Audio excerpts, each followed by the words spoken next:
Carlinhos ganhou uma cadeira.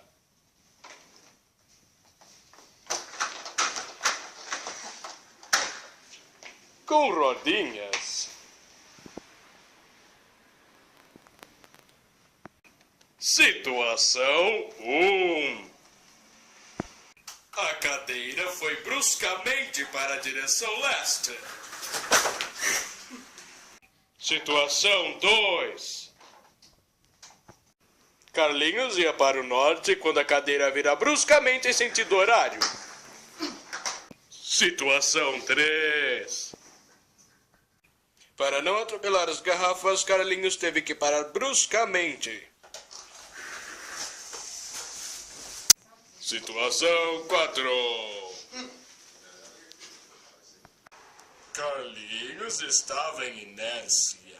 Todas as forças aplicadas nele resultavam em 0.